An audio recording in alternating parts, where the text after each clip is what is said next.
LiDAR is a fool's errand, and anyone relying on LiDAR is doomed. Expensive sensors that are unnecessary. It's like having a whole bunch of expensive appendices. Like one appendix is bad, well, now they want to put a whole bunch of them. That's ridiculous. So Bob, if Tesla is not a viable business model on its own, then who should buy it? Well, first of all, you have to ask the counter question, why would anyone? And the only answer I can see is you'd buy it for the name and the reputation, because I don't think there's any battery technology or autonomous vehicle technology that isn't basically available to everybody else. Hey guys, welcome back to First Principles Finance. It's been an incredible year for autonomous driving, with Tesla releasing its full self-driving beta, Waymo launching its service to the general public in Phoenix, Arizona, Mobileye solidifying partnerships with many auto manufacturers, and many other developments across the nascent self-driving sector. As an investor, I've tried to approach autonomous driving from a first principles perspective. There are so many different companies currently pursuing autonomous driving, but which ones show the most promise?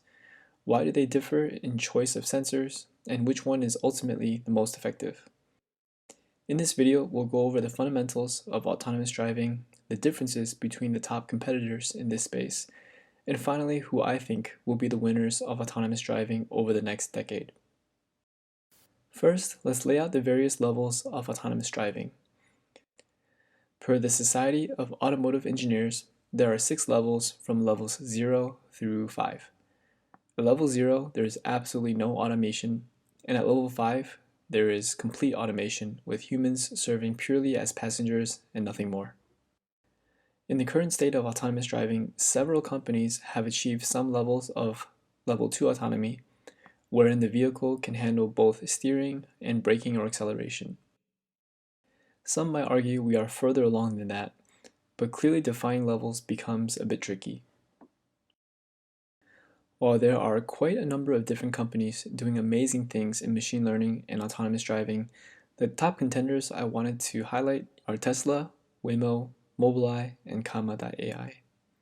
This definitely isn't a short video, so if you want the TLDR, here it is. I think Tesla will achieve the most effective autonomous driving solution given its vertical integration and ability to train its neural network.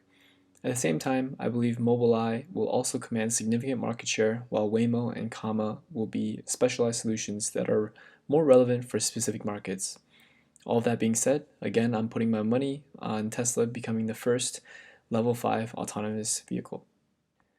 Before I get into all of the details, I would really appreciate it if you could drop a like and subscribe. It helps the channel tremendously, and it does take quite a few hours to research and prep these kinds of videos to bring the best content. So with that out of the way, let's jump in. In the simplest terms, autonomous driving boils down to a few key components. How does the car see? How can it process or understand what it is seeing? And finally, with these inputs, how can the car determine how to drive? One of the most highly debated topics is on the best approach to seeing, which usually devolves into a battle of Tesla versus Waymo. Easy, but let me explain. There are a number of different sensors, each with their strengths and weaknesses. They can all provide different kinds of valuable raw data, and in his lectures at MIT, Lex Friedman has an excellent summary of these two primary approaches, vision and LiDAR. First, we have vision, which is primarily a combination of camera and radar. This is Tesla's approach to computer vision. Radar is readily available, cheap, and very useful in object detection and tracking. It also works under pretty much all conditions, night, day, and even extreme weather. However, it is very low resolution. On the other hand, cameras are also cheap but have high resolution, and most closely approximate human vision. There's something to be said of being able to train an AI in a manner consistent with the way that we as humans perceive the world. However, cameras are bad at depth perception, bad in extreme weather, and require a huge amount of data in order to train the neural network. Combine the two, and you can see that radar and camera are quite complementary and solve the core issues of functionality, with the caveat that the AI will need extensive amounts of data and training. Next, we have LiDAR, which stands for Laser Imaging Detection and Ranging, which is a method for measuring distances ranging by illuminating the target with laser light and measuring the reflection with a sensor. LiDAR is able to get high resolution and accurate depth information. Combined with high definition maps, Waymo is able to drive within geofenced areas with pinpoint accuracy. This means that they would only be operating in areas that have already been extensively mapped and tested. However, LiDAR sensors are still quite expensive. Though the cost has dropped by an order of magnitude from $75,000 down to around $7,500, they still represent a hefty incremental cost and are not exactly the most aesthetic addition to a car. Additionally, LiDAR may have problems recognizing and distinguishing small objects and also have difficulty in extreme weather. Picking Phoenix was a strategic and straightforward choice for Waymo as a starting point, but given LiDAR's limitations, I'm not sure they will ever be able to operate in cities like Chicago or New York that can experience heavy rain and snow. And with a heavy reliance on HD maps, Waymo could run the risk of having a system that's too brittle, as Elon Musk puts it. In other words, he doubts Waymo's ability to adapt to unexpected changes or circumstances when relying on HD maps.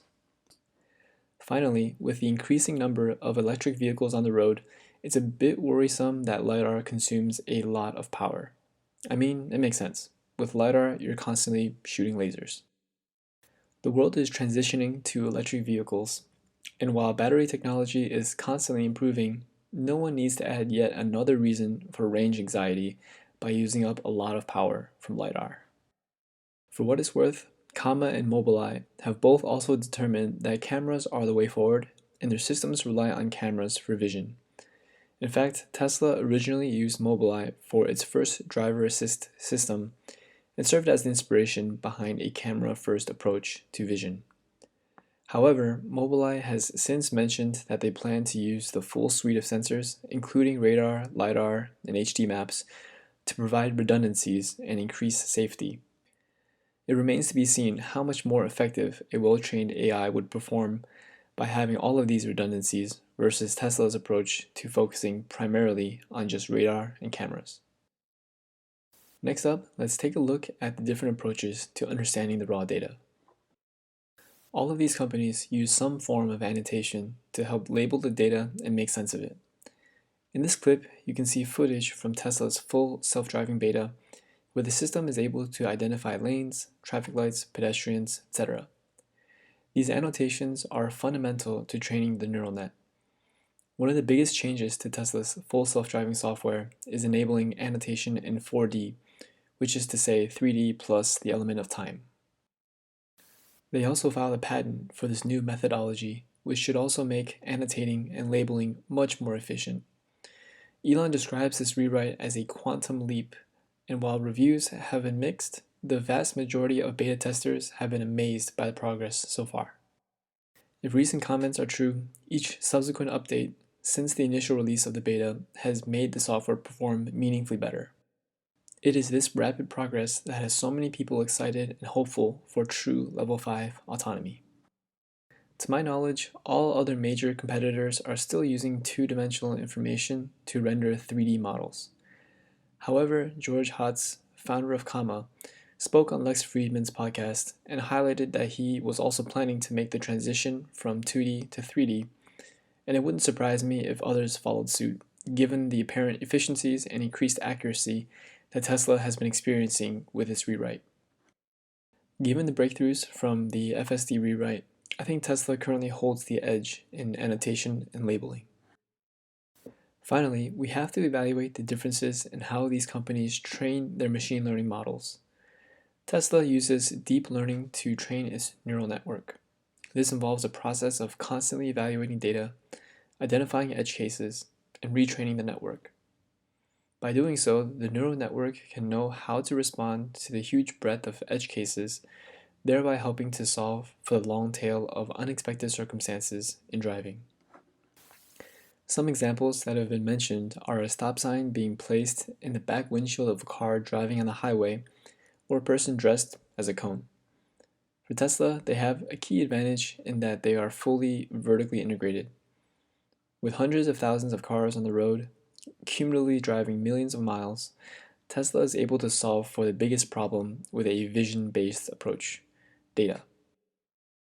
It still remains to be seen just how much data will be required in order to mine for and learn from the number of edge cases required to finally arrive at a neural network trained well enough to drive much more safely than a human. But I have confidence we'll eventually get there. In addition, the combination of the rewrite plus their development of Tesla Dojo, their supercomputer that is slated to be operational by the end of next year, puts them in great position moving forward. Mobileye has a head start with respect to data collection and has already been tested over millions of driving miles. They have their software and chips deployed in over 40 million vehicles in partnerships with BMW, Audi, Volkswagen, Nissan, Honda, General Motors, NIO, and more. They have a similar approach to training their AI, and what they lack in vertical integration, they make up for in sheer scale. On the other hand, while Waymo does utilize machine learning to run its vehicles, their core AI does not focus on deep learning. Unlike Waymo, which is deep learning is the icing on the cake, for Tesla, deep learning is the cake. Couldn't have said it better myself. I certainly don't mean to minimize Waymo's accomplishments, as they are the first commercially available robotaxi service, which is currently available in Phoenix and may become available in other areas in the Southwest and West Coast in the coming months. But they do have real limitations in training their AI. Waymo is relying heavily on simulation to help train its AI, since equipping a full fleet of vehicles with LiDAR is extremely expensive, though it stands to reason that the best way to collect and analyze edge cases is in the real world. Interestingly, Comma has chosen a more unconventional approach to its machine learning model. Comma's open source driver assistance system, OpenPilot, can be used and modified freely and uses an end-to-end approach rather than multitask learning. For a more detailed explanation, definitely check out Lex's recent interview with George Hotz. So all in all, which company boasts the best path to true level 5 autonomous driving? It's certainly still up for debate, but I personally believe it's Tesla. They've demonstrated constant innovation, including a willingness to not only write their own self-driving software after breaking up with Mobileye, but also to do a fundamental rewrite after realizing their previous solution just wasn't good enough. Combine that with the growing number of Teslas on the road collecting data, plus the development of Tesla Dojo, you can see how they have a path forward to solving level 5 autonomy. There is a caveat to that. I don't think Tesla plans to license its software to others, nor do I think it makes sense to do so. So we can expect that only Tesla vehicles will be utilizing this full self-driving software. On the other hand, Mobileye already has partnerships with many different auto manufacturers. While I certainly still believe in the Tesla growth story, it also wouldn't surprise me to see Mobileye's IQ chip and software being deployed on more vehicles than Tesla. In other words, it's possible Mobileye will end up with a bigger market share of autonomous vehicles by vehicle count. I don't think Mobileye will reach level 5 autonomy faster than Tesla, but they definitely could become the biggest by market share.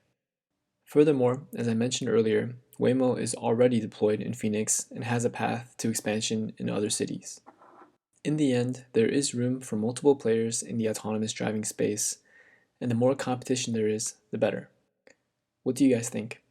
When do you expect wide-scale adoption of autonomous vehicles, and which companies will lead us to the cutting edge of autonomy? Leave a comment down below. I hope you guys enjoyed the video. There's a lot that remains to be seen, but we are far closer to autonomous driving now than we were even a few months prior.